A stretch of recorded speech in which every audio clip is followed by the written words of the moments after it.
La Bible révèle que la fin de toute chose est proche et que Dieu appelle tout homme à pouvoir se réjouir de la seconde venue de Jésus-Christ.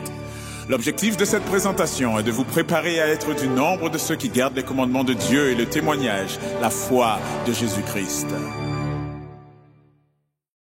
Alors, j'inviterai ceux qui le peuvent à pouvoir se prosterner pour la prière et autrement à incliner la tête. Notre Dieu, notre Père céleste, nous voulons te remercier pour ce doux privilège que tu nous accordes une fois de plus de revenir humblement devant ta face. Et nous venons en cet après-midi de sabbat pour une fois de plus réclamer ta présence. Veuille, nous t'en supplions, nous accorder ton Esprit Saint afin que nous puissions comprendre tes saintes écritures et que tu puisses toucher nos cœurs et que nous soyons, Seigneur, convaincus de ta parole, de la véracité de ta parole et que tu puisses nous conduire, Seigneur, dans la vérité, toute la vérité. Touche le cœur de ton peuple, Seigneur, de toutes ces âmes qui s'y rassemblent, qui ont faim et soif de ta parole. Et touche aussi, je te prie, les lèvres de ton serviteur afin que le message qu'il puisse donner, Seigneur, soit de nature à apporter une édification à ton peuple. Bénis ce moment, nous t'en prions, non que nous en soyons dignes, mais c'est dans le beau nom de Jésus-Christ, lui qui vit et qui règne pour les siècles des siècles. Amen. Comme vous avez pu le constater, le titre de cette dernière présentation de ce séminaire, Martinique, janvier 2020, ça fait déjà beaucoup, est un seul baptême. Un seul baptême. Alors, l'étude de la présentation de cet après-midi ne sera pas excessivement longue, étant donné que hier soir, j'ai été assez long et que cette présentation va, en fait, vous allez le voir, se baser sur ce qu'on a vu hier soir. Donc, elle va être en réalité normalement assez courte. Mais je pense que ce que l'on va voir, bien que court, va être très, je dirais, sera de nature à nous porter à de grandes réflexions. Je vous inviterai à vous rendre avec moi dans le livre des Actes, chapitre 2, et nous allons lire du verset 38 jusqu'au verset 47. Où allons-nous?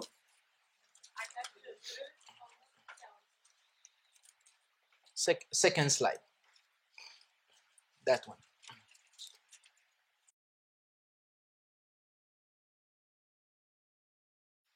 Et là, il est dit, et Pierre leur dit, repentez-vous et que chacun de vous soit baptisé au nom de Jésus-Christ pour la rémission de ses péchés et vous recevrez le don du Saint-Esprit. Car la promesse a été faite à vous et à vos enfants et à tous ceux qui sont éloignés, autant que le Seigneur notre Dieu en appellera. Et il les conjurait par plusieurs autres discours et les exhortait en disant, sauvez-vous de cette race perverse. Ceux donc qui reçurent de bon cœur sa parole furent baptisés, et ce jour-là, environ 3000 âmes furent ajoutées aux disciples. Or, ils persévéraient dans la doctrine des apôtres, dans la communion, dans la fraction du pain et dans les prières. Et tout le monde avait de la crainte, et il se faisait beaucoup de miracles et de prodiges par les apôtres. Or, tous ceux qui croyaient étaient dans un même lieu et avaient toutes choses communes. Ils vendaient leurs possessions et leurs biens et les distribuaient à tous selon le besoin que chacun en avait. Et ils étaient tous les jours assidus au temple d'un commun accord et rompant le pain dans leur maison, ils prenaient leur nourriture avec joie et simplicité de cœur. Verset 47, on termine. Louant Dieu et étant agréable à tout le peuple, et le Seigneur ajoutait tous les jours à l'Église des gens qui étaient sauvés. Amen. Donc, voilà ce qu'il se produisit après que, poussés par le Saint-Esprit, les disciples, les apôtres, les disciples en général, ont prêché le message que Dieu leur avait donné. D'accord?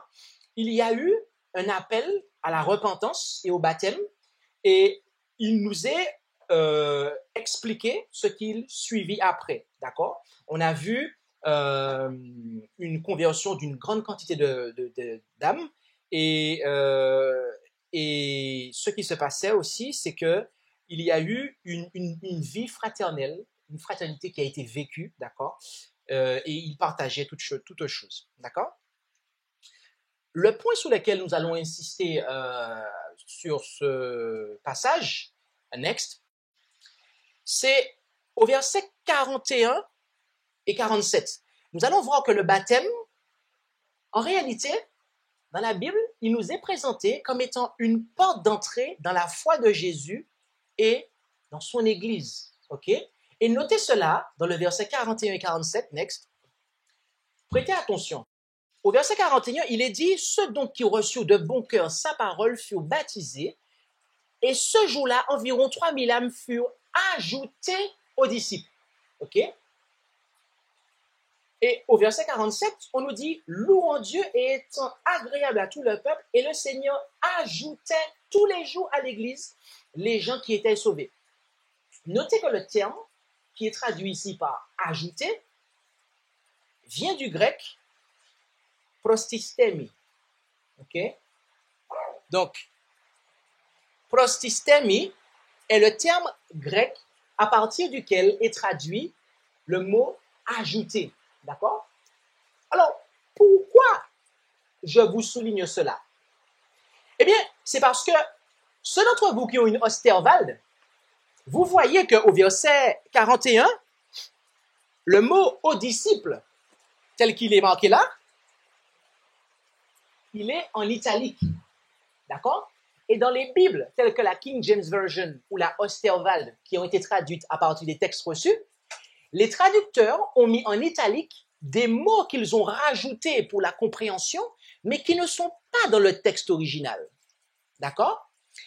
Et il y a une règle, d'accord, dans le grec, qui veut que pour savoir à quoi un terme, pour savoir à quoi un adjectif ou un verbe est rattaché, quand il n'y a pas nécessairement d'objet, eh bien, il faut se référer à l'endroit précédent ou après où ce terme a été employé, et à ce moment-là, on sait à quoi il se réfère. Donc, voyons voir si c'est vraiment au disciple qu'il fallait mettre de manière très précise. Ici, prostistemi, c'est marqué au disciple, mais ça, c'est en italique, donc c'est pas dans le texte. Par contre, prostistemi apparaît au verset 47, et là, il est dit « ajoutait tous les jours à l'église ». Donc, si on veut être très rigoureux, très précis, il aurait fallu mettre à l'église, d'accord? Bon, Osterwald n'a pas fait une erreur, je dirais, monumentale, puisqu'on sait que l'église est composée de disciples. Mais la raison pour laquelle je souligne ça, c'est pour vous montrer que le texte nous présente qu'une fois baptisés, ils ont été ajoutés à l'église, d'accord? Le texte nous dit, ceux donc qui reçurent de bon cœur sa parole furent baptisés, et, donc conjonction de coordination, on connaît ça, on a fait du français, hein, et ou et donc ornicar, donc c'est une conjonction de coordination, et ce jour-là, environ 3000 âmes furent ajoutées. Donc, à quel moment l'ajout a été effectif? C'est au moment où ils ont été baptisés. Donc, cela vient montrer ce que je disais en titre tout à l'heure, c'est que le baptême sert de porte d'entrée dans l'Église. D'accord? Ils ont été ajoutés à l'Église. OK? D'ailleurs, au passage, je tiens à dire quelque chose. Des fois, on entend dire hors de l'Église, point de salut. Vous avez déjà entendu ça? Je pense qu'on a tous déjà entendu ça. Mais mes amis, permettez-moi de vous dire quelque chose. Hors de Jésus-Christ, point de salut. Amen. Parce que c'est ce qui est marqué là, en fait. Le texte est clair. Il dit que le Seigneur ajoutait tous les jours à l'église les gens qui étaient sauvés. Donc ça veut dire que Jésus me sauve. C'est pas le pasteur qui me sauve, c'est pas ma soeur, mon frère qui me sauve, c'est Jésus qui me sauve, mes amis. Le pasteur n'a en lui-même aucune vertu pour m'enlever de mes péchés. C'est Jésus qui me sauve, mes amis. Et une fois que Jésus m'a sauvé, il m'ajoute à son Église, il me conduit dans son Église. On est d'accord avec ça? Donc le salut est en Jésus. Et une fois que je suis dans le salut, eh bien, je suis conduit par Christ dans son Église. Comme ça, les choses sont en ordre. D'accord? Le texte suivant, eh bien, nous confirme que le baptême est bel et bien aussi une porte d'entrée dans la foi et dans l'Église. Next slide, 1 Corinthians 12, 1 Corinthiens 12, 12 et 13. Prenons nos Bibles, puisque la présentation va avoir pas beaucoup de versets bibliques, donc on va quand même prendre le temps de considérer ces passages. Parce que je signale que ce que l'on va voir là, durant cette heure, mes amis, ce sont des textes bibliques et qui nous apportent des rudiments concernant le baptême. Donc, si vraiment vous voulez avoir une base par rapport au baptême, dans un certain aspect, je veux dire, et à la signification, en rapport avec l'Église, on va prendre des textes qui sont assez rudimentaires. Alors, 1 Corinthiens 12, versets 12 et 13, il est dit, « Car comme le corps est un, quoiqu'il y ait plusieurs membres, et que de ce corps unique, tous les membres, quoiqu'ils soient plusieurs, ne forment qu'un corps, il en est de même de Christ. Car nous avons tous été baptisés par un même esprit pour être un seul corps, soit juif, soit grec, soit esclave, soit libre, et nous avons tous été abreuvés d'un même esprit. » Amen. Donc, remarquez ici que le baptême est à nouveau présenté ici comme étant une porte, puisque il sert à faire partie d'un même corps. OK?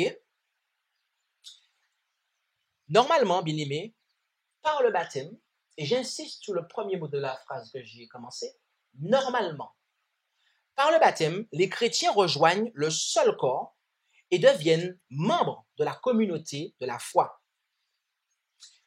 Il ne s'agit pas d'une adhésion à un club qui peut être abandonné à sa convenance, mais une adhésion au corps du Christ. Et nous l'avons lu en Actes, le baptême implique le repentir, la foi, mais aussi l'abandon à la seigneurie du Christ. C'est-à-dire qu'on s'abandonne entre les mains de Jésus et on l'accepte comme sauveur personnel en tant que Seigneur dans notre vie et c'est lui qui dirige notre vie, d'accord?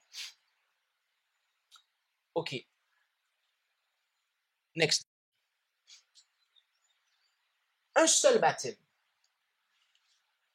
Car un seul Dieu qui est le Père.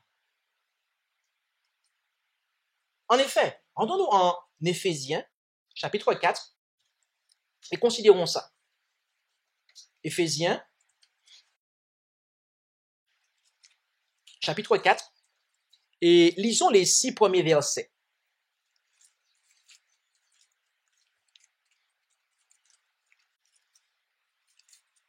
Et là, il est dit, « Je vous exhorte donc, moi le prisonnier du Seigneur, à vous conduire d'une manière digne de la vocation qui vous a été adressée, en toute humilité et douceur, avec un esprit patient, vous supportant les uns les autres avec charité, vous appliquant à conserver l'unité de l'esprit par le lien de la paix. » Et notez à partir de maintenant quelque chose.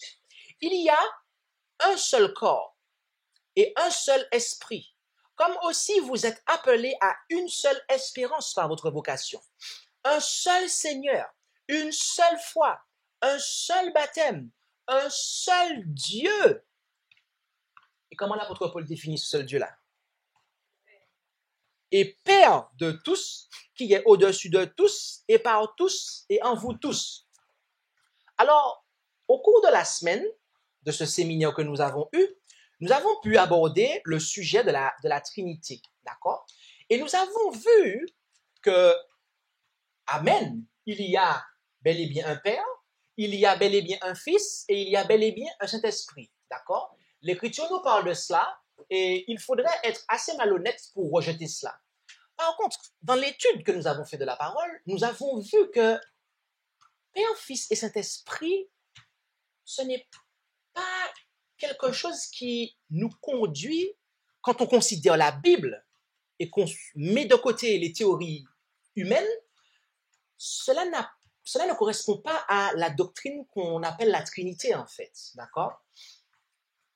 Puisqu'on a vu que l'Écriture nous présente un seul Dieu, un seul vrai Dieu, et on a vu le terme vrai, ce que cela signifie, c'est-à-dire l'original, celui à partir duquel provient la copie. Okay? Donc Jésus est l'image de Dieu. Donc si on refuse que le Père soit le seul vrai Dieu, eh bien on refuse aussi tous les textes qui nous disent que Jésus est l'image de Dieu. D'accord?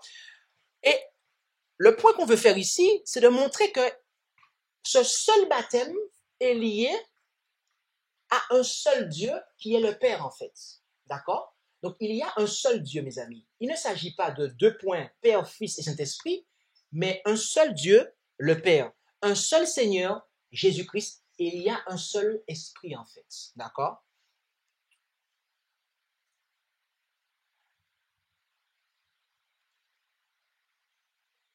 Jésus, donc, on va faire un petit rappel, on va rentrer là-dedans. Jésus a eu l'occasion de dire, en Jean 17, versets 1 à 3, Jean 17, versets 1 à 3,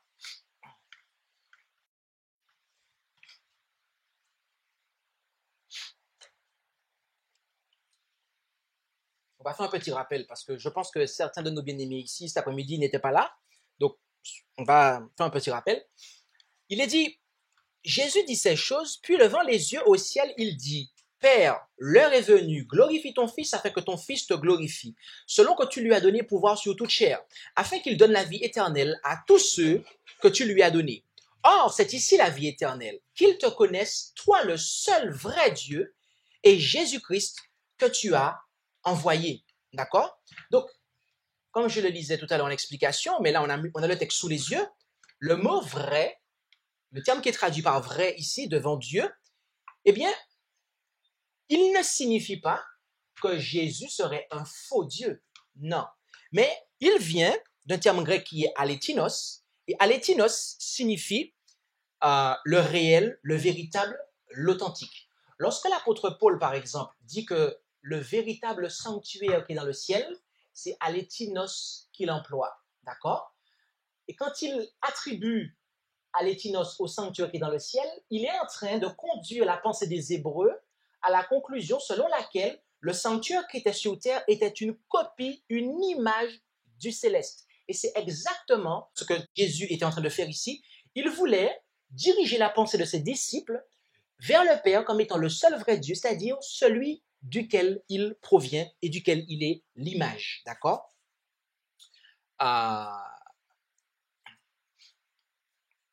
Et cette vérité a été enseignée par Paul à au moins 3 reprises. D'accord? On a 1 Corinthiens 8, verset 6. Il est dit, toutefois, est-ce qu'on y est tous?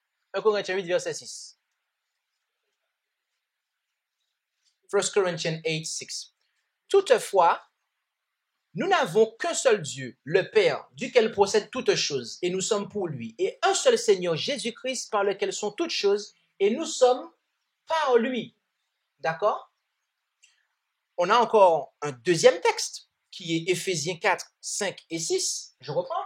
Éphésiens 4, 5 et 6, où il nous est dit, en Éphésiens 4, 5 et 6, un seul Seigneur, une seule foi, un seul baptême, un seul Dieu et Père de tous, qui est au-dessus de tous et par tous et en vous tous.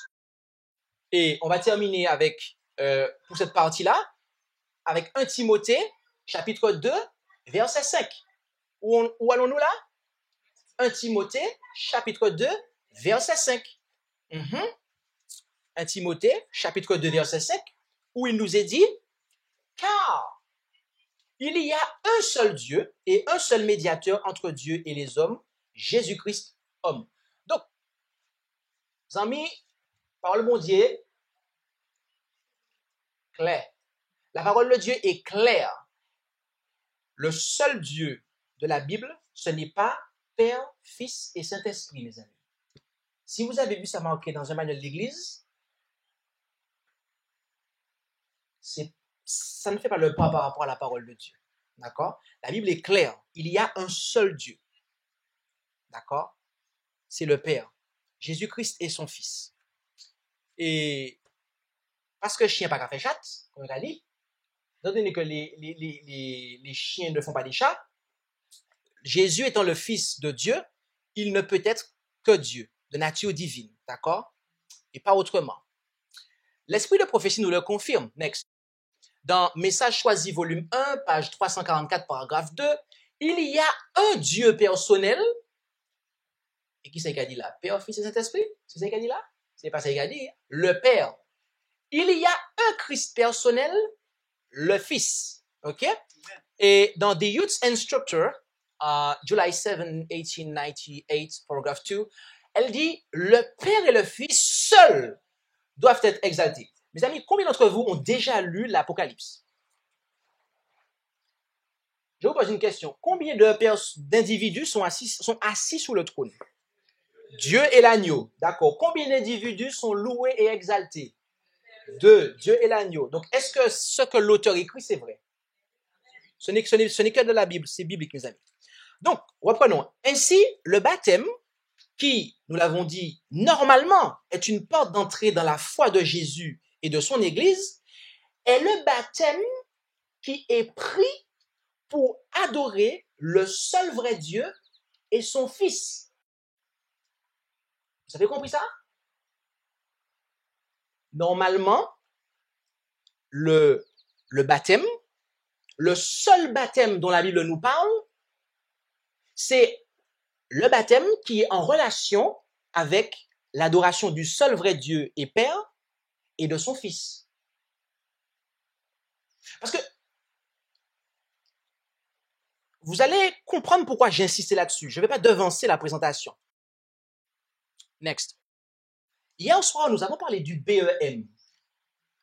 Qui sont ceux qui n'ont jamais, cet après-midi-là, dans la salle, jamais entendu parler du BEM? Bon, je pense que tout le monde... Ah, d'accord. Alors, le BEM, rapidement, c'est un document qui a été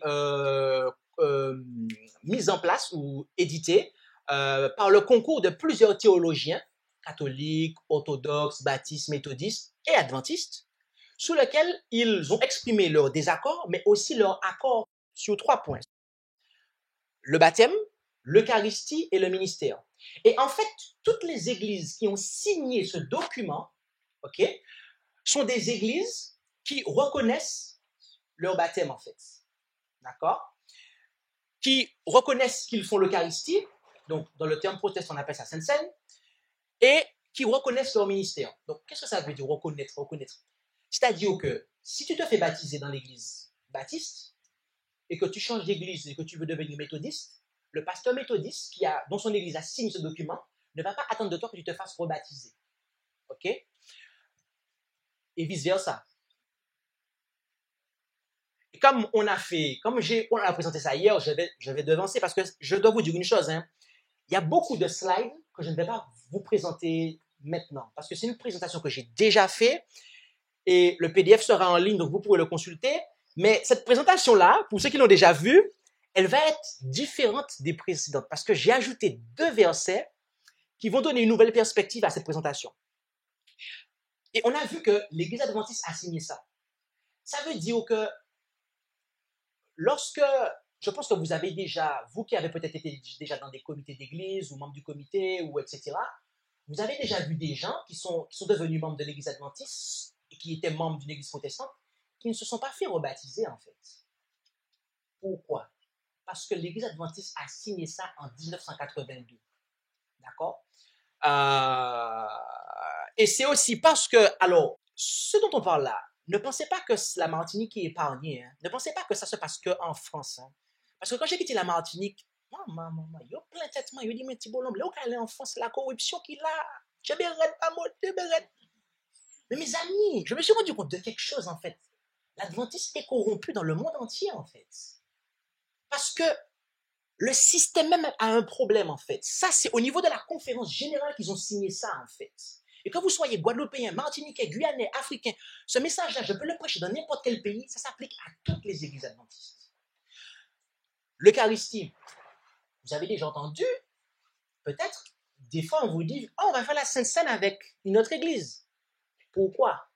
C'est parce que ça a été signé, notamment par l'église adventiste. Et le ministère, avez-vous déjà entendu dire qu'un pasteur adventiste allait prêcher dans une église pentecôtiste ou baptiste ou méthodiste? Ou vice-versa d'ailleurs. Pourquoi? C'est parce que ce document-là a été signé en fait. Et en résumé, pour faire une longue histoire courte, toutes les églises qui signent ce document-là, en résumé, en fait, elles font une seule église en fait. Parce que rappelez-vous une chose, et le titre de la présentation, c'est le baptême. C'est que le baptême sert de porte d'entrée dans l'église. Vous suivez? Parce que ce qu'on va dire là, mes amis, c'est très important. Le baptême, dans la Bible, le baptême biblique, c'est un baptême qui sert de porte d'entrée dans l'église de Dieu. Et c'est ce baptême-là que la Bible appelle le seul baptême. Mais là, hier soir, on a vu que l'œcuménisme, ce que c'est. On a vu que c'est quelque chose qui n'est pas bon. Mais on voit que l'œcuménisme a son baptême. Et donc, autrement dit, si je prends le baptême pentecôtiste, baptiste, même adventiste, et très précisément à partir de 1982. Next slide. Donc, on a vu où est-ce qu'on peut télécharger ce document, d'accord, sur le site du Conseil œcuménique des Églises. Next slide. Qui ressemble à ça en PDF. Next slide. Ça, c'est une description du COE. Next. Donc, l'Église adventiste, on a vu qu'ils reconnaissent, ils disent qu'ils ne sont pas membres officiellement. Next. On a vu le document, OK, de la 25e, du 25e anniversaire, l'édition du 25e anniversaire. Le lien est en bas. Next. Vous pouvez le commander sur Amazon. Next. Et derrière, ils reconnaissent que l'Église adventiste a signé ce document-là. Next. Et on a traduit la 4e de couverture. Next. OK. Et on a vu que les adventistes sont dedans. Alors, next. Donc là, c'est l'Église adventiste qui reconnaît ils reconnaissent en fait toutes les agences qui élèvent le Christ comme faisant partie du plan de Dieu. Et ils disent qu'ils ne sont pas officiellement joints au mouvement œcuménique. Next. OK. Et là, on a le manuel d'Église. Alors, j'ai un peu avancé sur la slide. Donc, je vous disais que les adventistes qui ont signé ce document-là, eh bien, du moment que, donc en 1982, à Lima, au Pérou, donc à partir de 1982, d'ailleurs au passage, est-ce que vous savez en quelle date l'Église adventiste a officiellement accepté la Trinité? En 1980. Alors, on voit qu'il y a des étudiants ici, gloire à Dieu, et maintenant, nous avons découvert que l'Église adventiste, en tout cas le BEM a été signé avec le concours des théologiens adventistes en 1982. Donc notez une chose, hein, en 80, l'organisation accepte la Trinité et 2 ans après, ils se joignent au mouvement œcuménique pour signer le BEM. Donc ça veut dire qu'à partir de 82, en fait, le baptême qui est administré dans les églises adventistes du 7e jour de la dénomination, d'accord, qui est un baptême, bien entendu, trinitaire. Et nous savons que la Trinité, c'est la pierre de touche, c'est la doctrine de base pour faire partie du Conseil œcuménique des Églises. C'est marqué sur la page à propos, donc rappel. Eh bien, en réalité, ce que cela signifie, c'est qu'à partir de 1982, les baptêmes administrés dans l'organisation adventiste du 7e jour sont des baptêmes œcuméniques. Alors, en disant ça, peut-être qu'il y a certaines personnes ici qui sont en train de trembler et de se dire, qui ça, Tibolom Tala, qu'a dit nous là, après-midi Tala? Mes amis, c'est tout simplement des faits, en fait. D'accord? Le manuel d'église, next. La version de 2015. Vous prenez les vœux de baptême, d'accord? Vous n'avez juste qu'à lire le manuel d'église, d'accord? Ce qui fait office, ok, à l'intérieur de l'église. On vous dit que les candidats au baptême et les personnes accueillies dans la communauté sur profession de foi affirmeront leur acceptation des croyances fondamentales en présence de la communauté locale ou d'autres organisations appropriées. Remarquez qu'il y a des gens qui peuvent être acceptés sur profession de foi. Pourquoi cela est possible dans l'Église adventiste? Mais on l'a vu, c'est parce qu'ils ont signé le BEM. D'accord? Next. Donc là, etc. Et remarquez l'engagement du baptême. Le premier point. Croyez-vous en un seul Dieu? Alors, si on s'arrêtait là, je pense qu'on aurait pu dire, OK, mais quand on a étudié la Bible maintenant, et qu'on lit la suite, 2 points, Père, Fils et Saint-Esprit, une unité de 3 personnes également éternelles, là, on commence à avoir un problème, mes amis. Là, on commence à avoir un problème. D'ailleurs, au passage, je tiens à dire quelque chose. Pour ceux d'entre vous qui, peut-être que ce message, c'est quelque chose qui est nouveau pour vous. Vous pourriez peut-être vous dire, OK, la Trinité, d'accord, mais la Trinité adventiste n'est pas la même que la Trinité catholique. Non, c'est une question légitime. Bon. Juste 2 choses. Si la Trinité adventiste n'était pas la même que la Trinité catholique, pourquoi les théologiens se sont mis d'accord avec eux dans le BEM? Premier point. Et deuxième point, je ne l'ai pas apporté ici, mais je pense que vous connaissez un pasteur qui s'appelle le pasteur Carl Johnson. OK? C'est un pasteur qui est reconnu dans la francophonie.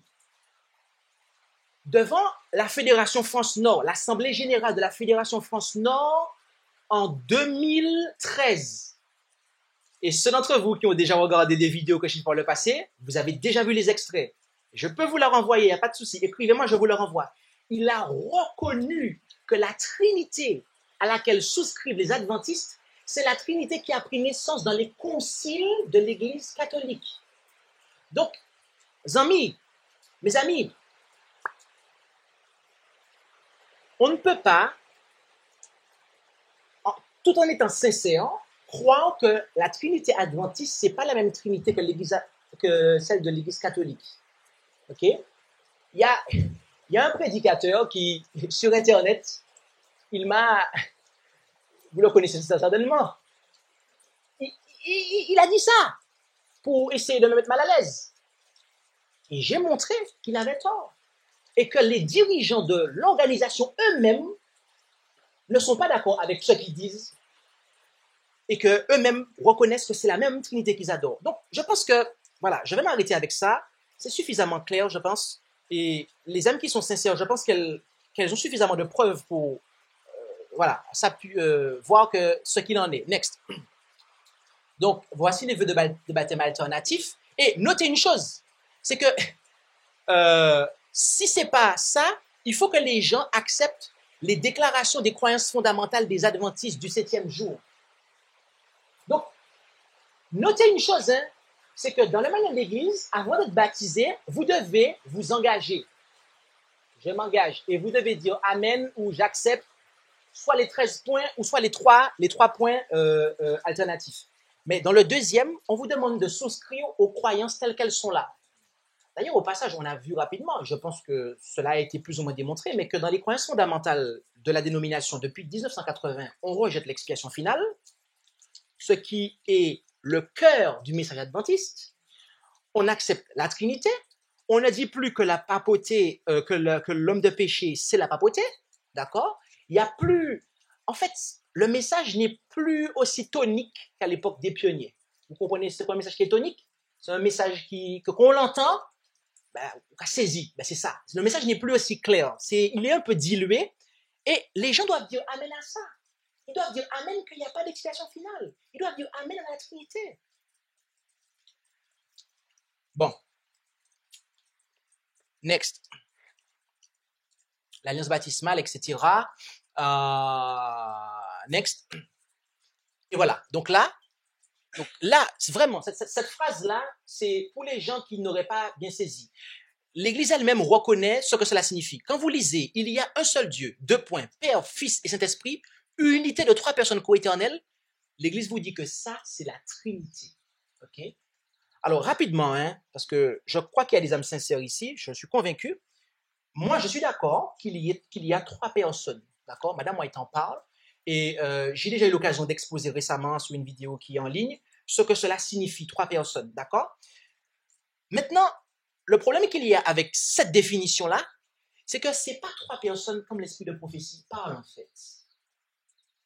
Là, vous avez trois individus, trois intelligences séparées, d'accord, indépendantes les unes des autres, d'accord, qui peuvent fonctionner indépendamment les unes des autres. Alors que ce n'est pas ce que la Bible m'enseigne par rapport à l'esprit en fait.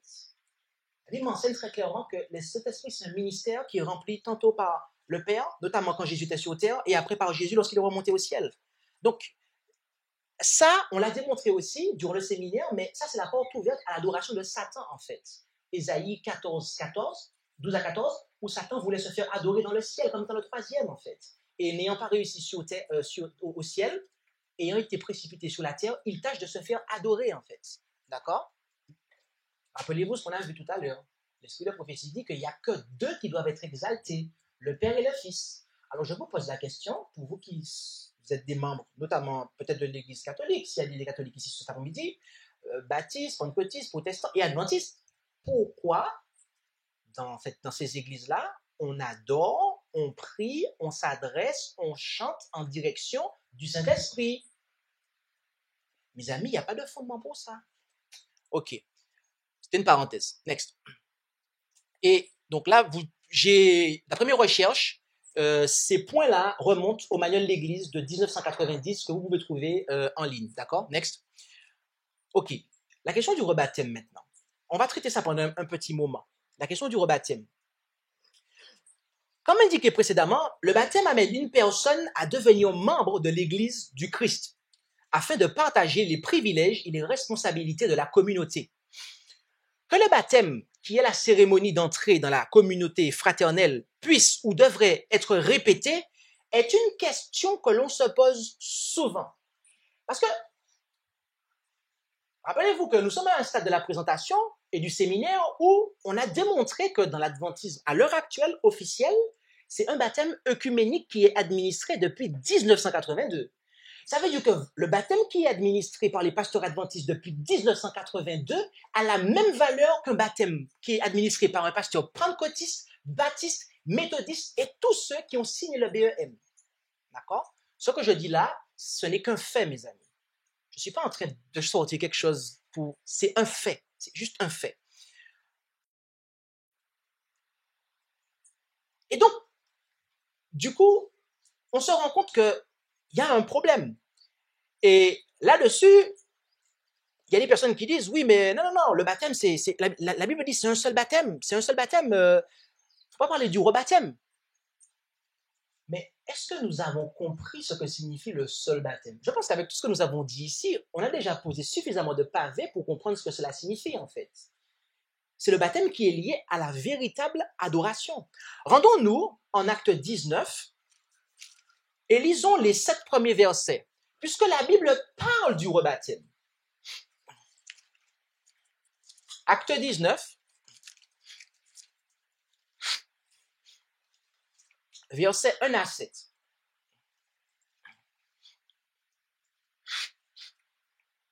Il est dit, pendant qu'Apollos était à Corinthe, Paul, après avoir parcouru les hautes provinces de l'Asie, vint à Éphèse. Et il trouva quelques disciples et leur dit, « Avez-vous reçu le Saint-Esprit lorsque vous avez cru ?» Ils lui répondirent, « Nous n'avons pas même entendu dire qu'il y ait un Saint-Esprit. » Et il leur dit, « Quel baptême avez-vous donc reçu ?» Ils répondirent, « Le baptême de Jean. » Alors Paul dit, « Il est vrai que Jean a baptisé du baptême de la repentance, en disant au peuple de croire en celui qui venait après lui, c'est-à-dire au Christ Jésus. Ceux qu'ayant entendu, ils furent baptisés au nom du Seigneur Jésus. Et après que Paul leur eut imposé les mains, le Saint-Esprit descendit sur eux, et ils parlaient diverses langues et prophétisaient, et ils étaient tous environ 12 hommes. D'accord? Donc, on voit là des hommes qui avaient été baptisés, mais ils n'avaient pas reçu le Saint-Esprit. Ils n'avaient pas même entendu parler du Saint-Esprit. Et qu'est-ce que l'apôtre Paul a fait? Juste une question. L'apôtre Paul, c'était un hérétique? Non? C'était un atome indépendant de l'Église apostolique? Non. Il les a rebaptisés, mes amis. Il les a rebaptisés. Là, environ 12 hommes d'Éphèse sont rebaptisés. Le texte lui-même ne pose aucune difficulté, puisque la situation décrite est celle de personnes qui avaient déjà été baptisés. Et répondant à la question de Paul, en quoi as-tu été baptisé? Ils répondirent dans le baptême de Jean, verset 3. Et selon le verset 5, les 12 ont ensuite été baptisés à nouveau.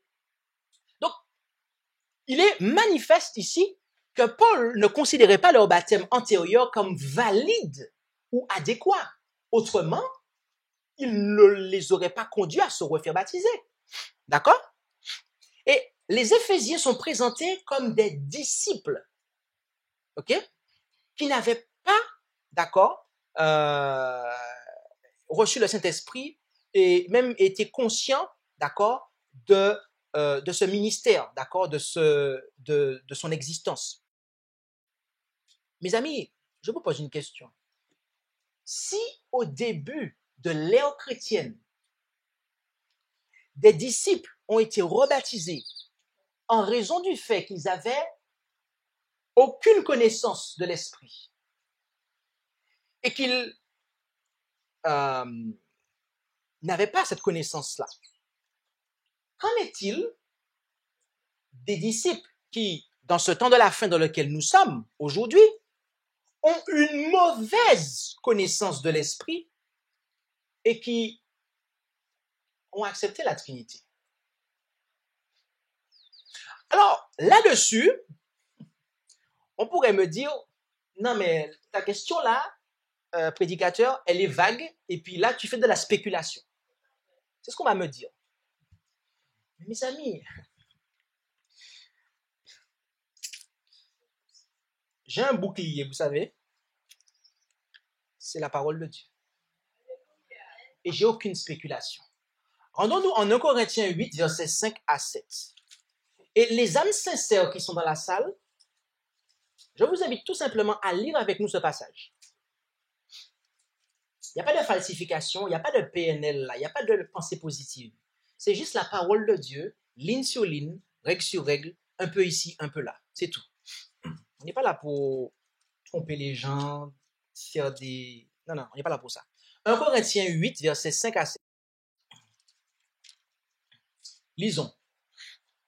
Car, quoi qu'il y en ait, soit dans le ciel, soit sous la terre, qui sont appelés dieux, donc au pluriel là, comme en effet, il y a plusieurs dieux et plusieurs seigneurs. Toutefois, donc ça nous l'avons déjà lu, nous n'avons qu'un seul Dieu, le Père, duquel procèdent toutes choses, et nous sommes pour lui. Et un seul Seigneur, Jésus-Christ, par lequel sont toutes choses, et nous sommes par lui. Donc, notez, juste un petit rappel. Il y a un seul Dieu, qui est le Père, duquel viennent toutes choses, et un seul Seigneur Jésus-Christ, par lequel sont toutes choses. D'ailleurs, au passage, je pense que vous êtes au courant des 7 textes qui nous montrent que le Père a tout créé par Jésus. Vous les connaissez, ces 7 textes-là? Les 7 textes. Ok. Proverbe, non, oui, il y a Proverbe 8, effectivement. Proverbe 8, 22 à 26. On a aussi Proverbe 30, versets 1 à 4. D'accord? Je vous les donne en référence, c'est parce que c'est une parenthèse, ok? Ce n'est pas l'objet de la présentation, mais j'ai noté qu'il y a des visiteurs, enfin, des personnes que, quand j'ai dit visiteurs, c'est des gens qui n'étaient pas là avant, et qui, je pense, n'ont peut-être pas entendu ces textes-là. D'accord? Donc, je les donne en référence pour que vous puissiez faire les Bériens ce soir. Donc, on a dit Proverbe 8, verset 22 à 26, Proverbe 30, verset 1 à 4, ça fait 2. Jean 1, 1 à 3. Vous avez aussi 1 Corinthiens, on l'a là, 8, verset 6. Vous avez aussi Éphésiens 3, verset 9. Vous avez aussi Colossiens 1, verset 15 à 17. Et vous avez 2 passages en Hébreux 1, donc les 3 premiers versets, et du verset, je crois, 7 à 10. D'accord? Ok, donc là, vous avez environ 7 passages où on vous dit très clairement, Bible en main, on peut montrer que c'est le Père a tout créé par Jésus. Donc le Père est la source, Christ est le canal. Et ça, Madame White le confirme dans le livre Patriarche et Prophète. Donc pour tous ceux qui ont qui croient comme moi que l'esprit de prophétie a été manifesté dans le ministère de Ellen G. White en ce temps de la fin, vous savez que Madame White ne parle pas d'une trinité à la création, mes amis, et je vous rappelle l'histoire de la rédemption. Voilà. Alors, poursuivons le texte. Après cette parenthèse, mais, verset 7, 1 Corinthiens 8, verset 7, mais tous n'ont pas cette connaissance. Attendez, reprenons ça. Toutefois, verset 6, nous n'avons qu'un seul Dieu, le Père, duquel procèdent toutes choses, et nous sommes pour lui, et un seul Seigneur Jésus-Christ, par lequel sont toutes choses, et nous sommes par lui. Donc là, l'apôtre Paul fait une déclaration, ce que l'on pourrait appeler quelque chose de magistral, de général. C'est une vérité absolue, en fait. Et après, il dit, mais tous n'ont pas cette connaissance, car quelques-uns, dans l'opinion qu'ils ont encore à présent de l'idole, mangent une chose comme sacrifiée à l'idole, et leur conscience étant faible, en est souillée. Remarquez que ici, ce n'est pas moi qui dis ça, l'apôtre Paul est en train d'opposer la connaissance du Père et du Fils aux connaissances d'idoles qui souillent la conscience. Est-ce que, en disant ça, j'ai résumé le texte? Est-ce qu'il y a quelqu'un qui n'est pas d'accord avec la compréhension qui se dégage de ces deux versets? Non, mais sincèrement, parce que si je m'égare, il faut mettre Dieu, mes amis. Ok. Rendons-nous en 1 Pierre 3, verset 21. Et gardez bien ce qu'on a vu ici à l'esprit. 1 Pierre 3, verset 21. Parce que ce texte-là, en matière de baptême, mes amis, on ne peut pas le négliger. Et une fois qu'on a compris le texte qu'on vient de lire, en 2 Corinthiens 8, versets 5 à 7, ce texte-là, mes amis, devient clair, archi clair. 1 Pierre 3, verset 21.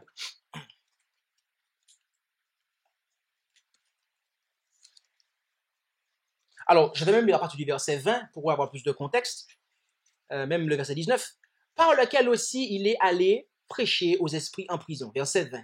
Qui avait été autrefois incrédule lorsque, du temps de Noé, la patience de Dieu attendait pour la dernière fois, pendant que l'arche se construisait, dans laquelle un petit nombre d'âmes, c'est-à-dire 8, fut sauvé à travers l'eau. Verset 21 maintenant. Et l'image correspondante, c'est quoi? Le baptême, lequel n'est pas la purification des souillures du corps, mais quoi? L'engagement d'une conscience souillée, c'est ça? Non, l'engagement d'une bonne conscience devant Dieu nous sauve maintenant par la résurrection de Jésus-Christ. Mes amis, après qu'on ait fait ligne sur ligne, c'est-à-dire qu'on ait mis ces deux textes-là côte à côte, je vous pose une question. Est-ce que un baptême qui est pris avec pour engagement l'adoration de la Trinité est un baptême qui a trait à la bonne conscience, d'après ce qu'on a lu là?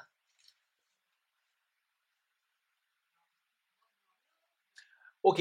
Donc, est-ce que c'est un baptême, le baptême qui est pris avec pour engagement de servir la Trinité, notamment comme le manuel de l'Église depuis 1982 nous le demande de le faire, est-ce que c'est un baptême qui peut être rangé sous la phrase de Paul, c'est-à-dire le seul baptême? Ok. Mes amis, je tiens à vous dire quelque chose, sincèrement. Apocalypse 14,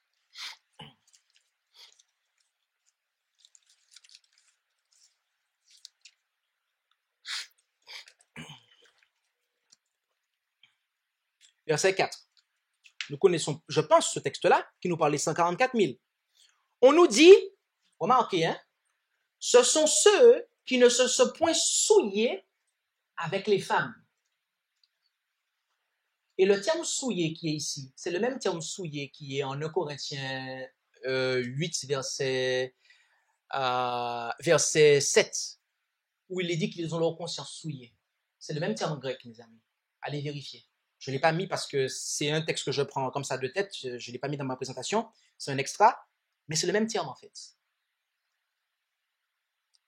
Les 144 000 ne se sont pas souillés avec les femmes. Ce sont ceux qui suivent l'agneau où qu'il aille. Ce sont ceux qui ont été rachetés d'entre les hommes comme des prémices pour la conférence générale et pour l'agneau, c'est ça? Vous rigolez, mes amis, c'est pas drôle. C'est pas drôle, mes amis. Pour Dieu et pour l'agneau, mes amis, et pas pour la Trinité. Et il ne s'est point trouvé de fraude dans leur bouche, car ils sont sans tache devant le trône de Dieu. Mes amis, les 144 000 ils ne se sont point souillés avec les femmes. Ils ne sont pas en relation avec des idoles. Et toute connaissance qui s'oppose à la connaissance de Dieu et de son Fils, c'est une connaissance d'idole, mes amis. Je vous le dis avec beaucoup de douceur, avec beaucoup d'amour. Je n'attaque ici personne, mes amis. Parce que moi, j'ai aussi, par le passé, j'ai adoré cette divinité-là. Mais quand Dieu m'a ouvert l'intelligence, je me suis rendu compte que j'ai été trompé et qu'il me fallait rejeter ça, en fait. Donc, je ne suis pas en train de jeter la pierre, de condamner des gens. Tout simplement, c'est juste présenter la parole de Dieu, mes amis. C'est pas un baptême trinitaire, œcuménique, d'accord? Et tout baptême trinitaire, de ce fait, est œcuménique, notamment quand l'Église qui l'administre a signé le BEM. C'est un baptême qui n'est pas un baptême, qui n'est pas un engagement d'une bonne conscience, mes amis. Vous suivez? OK?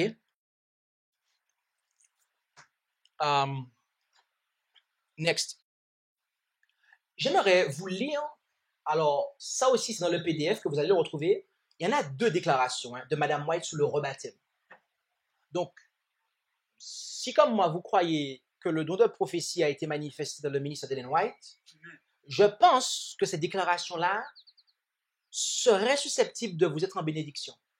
Spalding and Magan Collection, à la page 3, du paragraphe 6 à 8. Vision du 24 août de l'année 1850. L'ange dit, « Pourrez-vous tenir dans la bataille au jour du Seigneur? Vous devez être lavé et vivre dans l'intimité de la vie de Dieu. Je vis ensuite ceux qui œuvrèrent à réaliser la brèche et qui se tenaient dans l'ouverture, lesquels avaient premièrement brisé les commandements de Dieu depuis 1844 et avaient jusqu'à ce jour suivi le pape en ce qui concerne l'observation du premier jour au lieu du 7e et qui avaient changé de conduite depuis que la lumière brilla depuis le lieu. Next. Très saint. Ces personnes qui abandonnèrent l'institution du pape et qui observèrent le sabbat de Dieu auraient à redescendre dans l'eau et à être baptisés. Notez bien ça. Hein? Dans quoi? Dans la foi de quoi? Dans la foi du sanctuaire. Gardez ça à l'esprit, parce que je vais faire un commentaire tout à l'heure. Hein? Et à garder les commandements de Dieu et la foi de Jésus. OK. Je vis ceux qui furent baptisés telle une porte dans les églises. Donc là, Ellen White reconnaît que le baptême sert de porte. Elle le dit elle-même. Donc, c'est pas une falsification que j'ai fait cet après-midi. Et qu'ils auraient à être baptisés de nouveau telle une porte dans la foi. Ceux qui n'ont pas été baptisés depuis 1844 auront à l'être avant que Jésus ne revienne. Je vis aussi que certains ne feraient pas de progrès tant que le devoir ne serait pas accompli.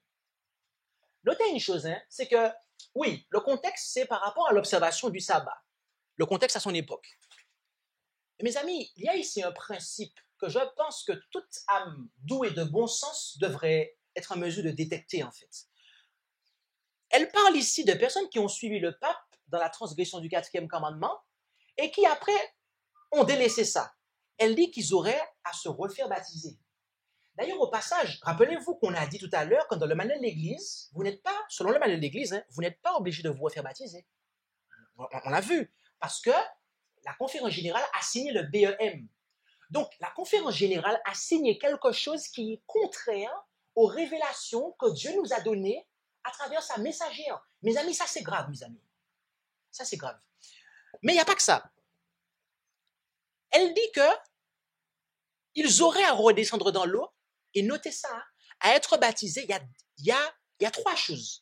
Être rebaptisé dans la foi du sanctuaire, ok? Alors, très précisément, être baptisé dans la foi du sanctuaire, une seule chose. Et après, il y a 2 autres choses derrière, et à garder les commandements de Dieu et la foi de Jésus. Je vais commencer par un point. Je dois vous dire, mes amis, que si on part du principe que la Trinité n'existe pas, c'est que c'est une idole. Ok? Alors, je ne vous demande pas d'être d'accord, hein, avec la Trinité ou pas. Peut-être que parmi vous, il y en a qui ne sont pas d'accord. Mais Partons juste du principe ensemble que si on part du principe que la Trinité n'existe pas, de ce fait, c'est une idole.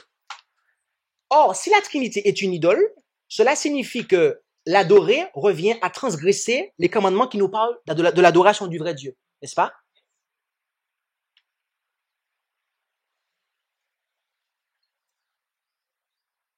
Donc, vous pouvez être une église qui observe le sabbat du 7e jour, tout en transgressant les 2 premiers commandements, et d'après Jacques, vous transgressez toute la loi en faisant ça. Mais il n'y a pas que, mes amis. Là, vous pourriez peut-être ne pas être d'accord avec la divinité. Mais qu'en est-il d'être baptisé dans la foi du sanctuaire?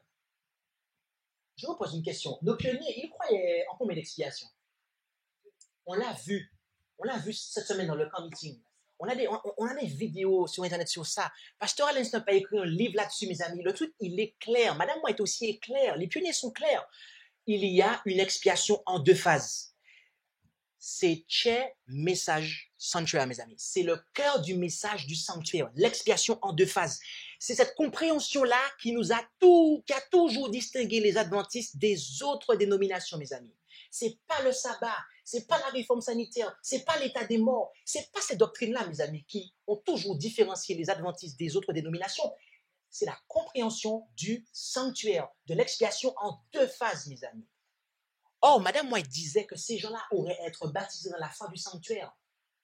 Mes amis, je vous pose la question. Lorsque vous savez que, lorsqu'ils ont écrit le livre Question and Doctrine, les dirigeants adventistes ont rejeté officiellement l'expiation en 2 phases, et que les mots de Question and Doctrine sont les mots qui composent la 24e croyance de l'Église adventiste du 7e jour depuis 1980, vous comprenez qu'en fait, ils ont rejeté la foi dans le sanctuaire, en fait, telle qu'elle nous a été transmise. Donc, je vous pose une question. Je reviens à mon point. Vous pourriez ne pas être d'accord avec la Trinité, me dire que vous n'êtes pas d'accord avec nous par rapport à la divinité. Mais mes amis, ce n'est pas négociable par rapport au sanctuaire. Parce que les baptêmes qui sont administrés depuis 1982 ne sont pas des baptêmes dans la foi du sanctuaire. Vous allez me dire, qu'est-ce qu'on a dit là? Mais bien sûr! Oui, on croit dans le sanctuaire, c'est marqué. Alors oui, c'est marqué, on croit dans le sanctuaire. Mais on ne dit pas que Jésus fait l'expiation, mes amis. C'est pas ce qui est enseigné officiellement. Alors peut-être que toi, mon frère, ma soeur qui m'écoute, tu y crois. Tant mieux pour toi, gloire à Dieu, et je bénis le Seigneur. Mais l'église de laquelle tu es membre, si tu es membre de cette église, et qu'elle s'appelle l'église adventiste du 7e jour, elle n'y croit pas. Et c'est là que tu verses ta dîme, sabbat après sabbat, pour encourager des pasteurs qui vont enseigner aux gens qu'on va pécher jusqu'à ce que Jésus revienne. Parce que c'est ça l'implication de rejeter l'expiation en 2 phases, mes amis. C'est qu'on va pécher jusqu'à ce que Jésus revienne, mes amis.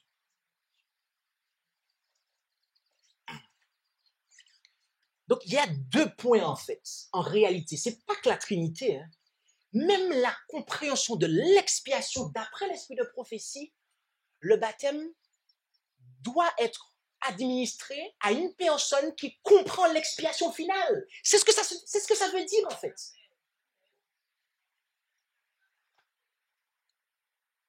Et vous comprenez mieux pourquoi elle écrit la dernière phrase. Elle dit, je vis aussi que certains ne feraient pas de progrès tant que le devoir ne serait pas accompli. Mais quel progrès on peut faire si on ne marche pas dans la vérité présente? C'est-à-dire, notamment, en suivant Jésus par la foi, dans le l'éducation du sanctuaire, dans l'œuvre qu'il est en train de faire pour nous. Quel progrès que je peux faire dans ma vie? Zéro. Donc, bien aimé, il y a une autre déclaration après celle-là, next. Je ne vais pas la lire parce que je pense que mon temps va être arrivé. Et comme je vous ai dit, c'est une présentation que j'ai déjà faite. J'ai voulu juste présenter des perspectives différentes. C'est un message que je présente quasiment à chaque séminaire que je fais au Canada, en France, enfin pas partout. Donc, next. Donc, elle se retrouve dans Manuscrit Ulysses aussi. Next encore. Next. OK. Mes amis, je veux juste nous conduire à une réflexion, d'accord?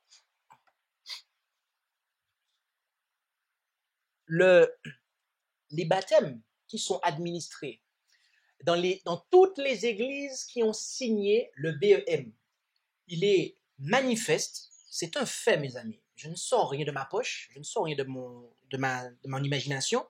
Ce sont des baptêmes qui sont œcuméniques, puisque vous avez des gens, si je prends le cas de l'Église adventiste, qui rentrent dans l'organisation, encore une fois, et qui n'ont pas besoin de se refaire baptiser.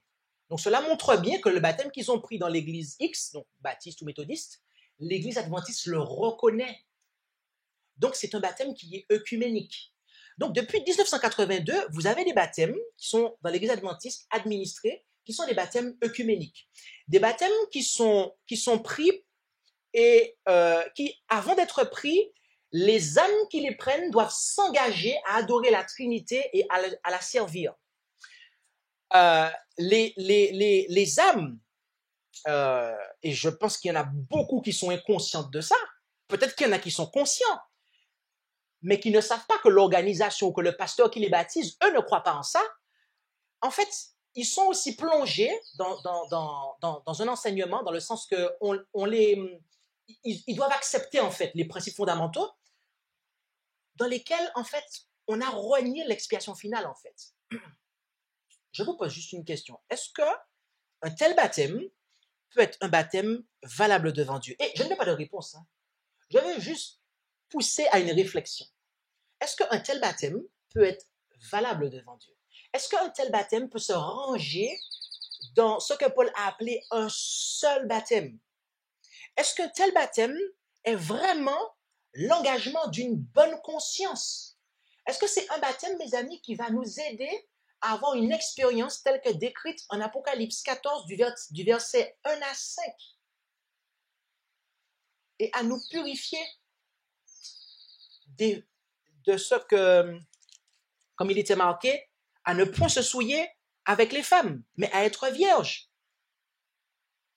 Est-ce que c'est un baptême qui nous conduit à suivre l'agneau partout où qu'il aille et à être des prémices pour Dieu, à savoir le Père, et pour l'agneau, Jésus-Christ son Fils? C'est simplement ces questions-là que je voulais vous poser, mes amis. Sachez que si vous n'êtes pas en mesure de répondre à ces questions de manière, je dirais, négative, parce que j'ai posé ça à la forme positive. Donc, si vous reconnaissez, en fait, ce que je veux dire par là, c'est que si vous reconnaissez que, effectivement, ces baptêmes-là sont des baptêmes œcuméniques qui ne sont pas le bon baptême, etc., et que, en fait, cela signifie que c'est le baptême, en fait, on est en fait dans l'œcuménisme, en fait. On est dans l'œcuménisme. Rappelez-vous que l'Église catholique a signé le BEM aussi. On a vu l'œcuménisme d'où ça sort. On a vu l'objectif. Rappelez-vous, il y a les 3 esprits impurs pour rassembler les gens pour Armageddon, mes amis.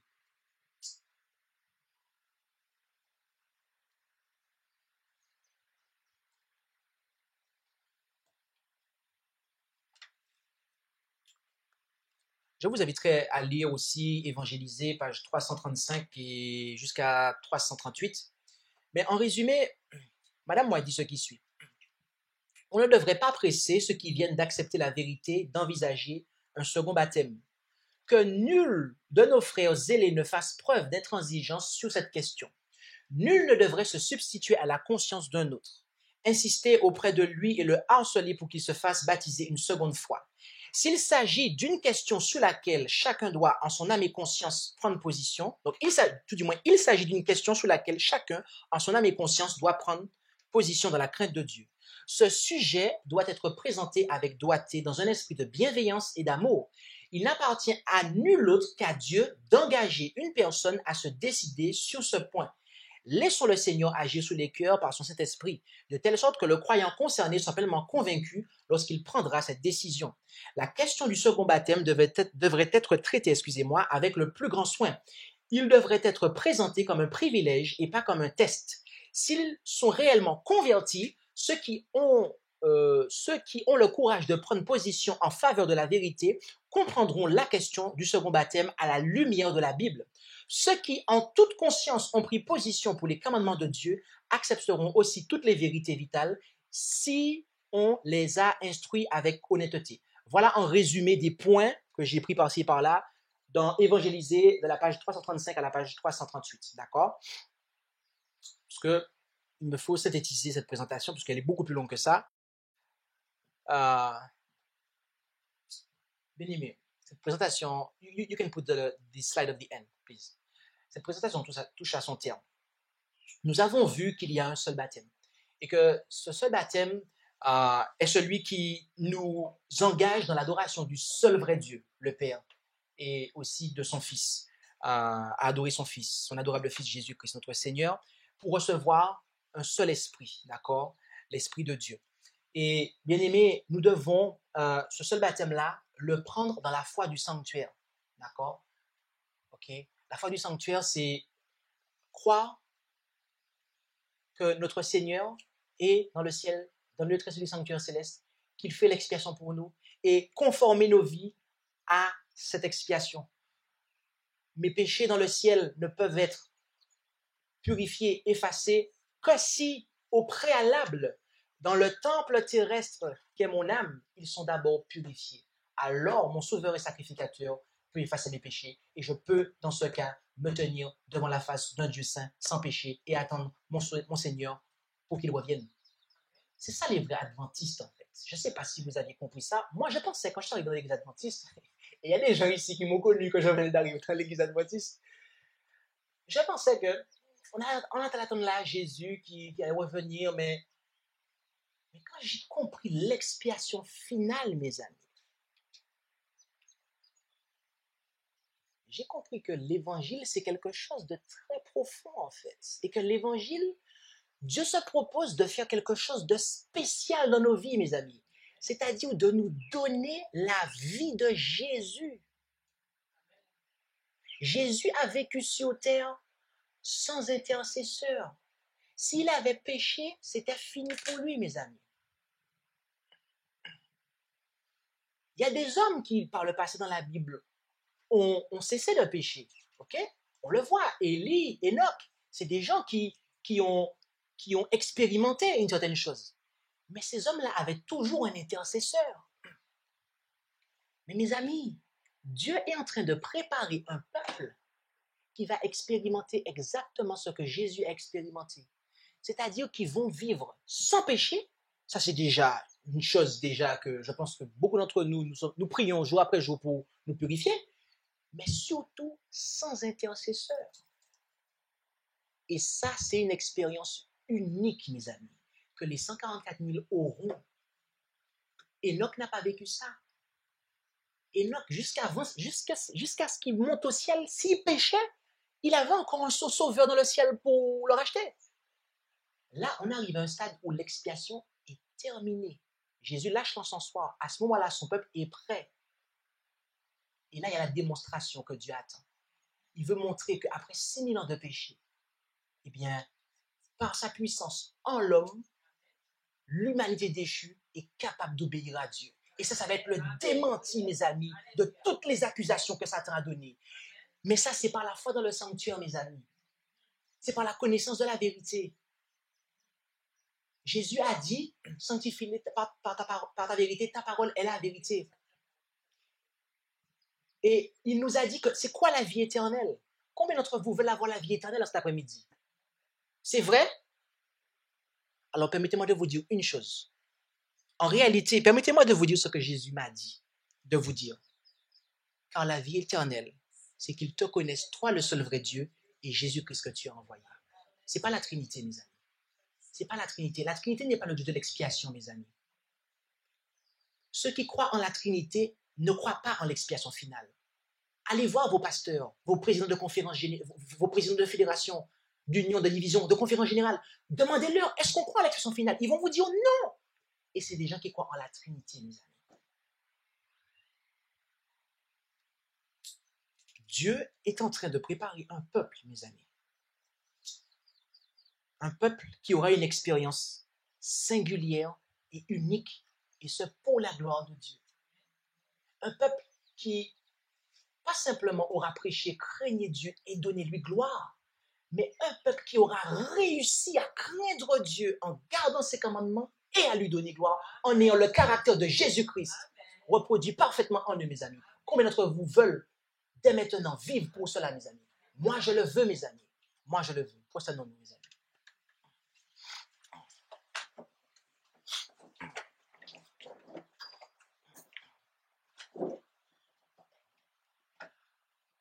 Notre Dieu, notre Père, nous voulons te remercier pour ta parole, qui est une lampe à nos pieds et une lumière sur notre sentier. Merci, Seigneur, car tu nous montres, qui tu es. Tu t'es révélé à nous.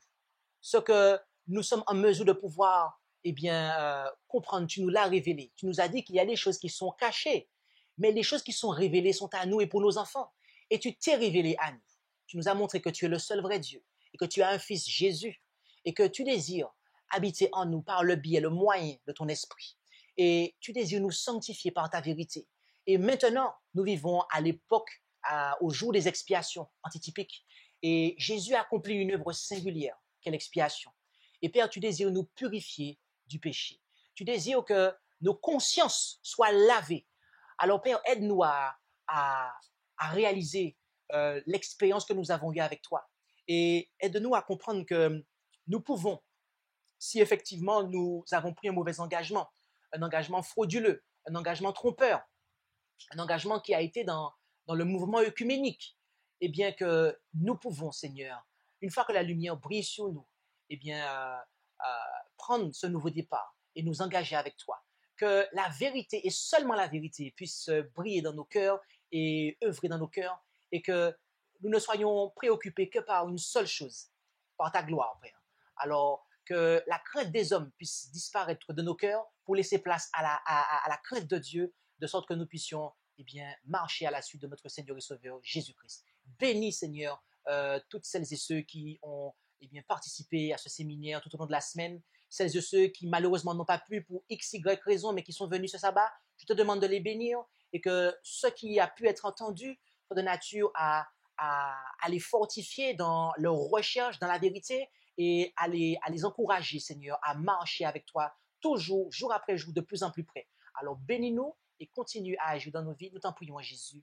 Amen. Merci d'avoir écouté cette présentation avec intérêt. Pour plus d'informations, consultez notre site internet lereste.org et suivez-nous sur Facebook ainsi que sur YouTube à @lereste. Vous pouvez aussi nous contacter par email à info@lereste.org ou par téléphone au +33 6 12 60 13 69.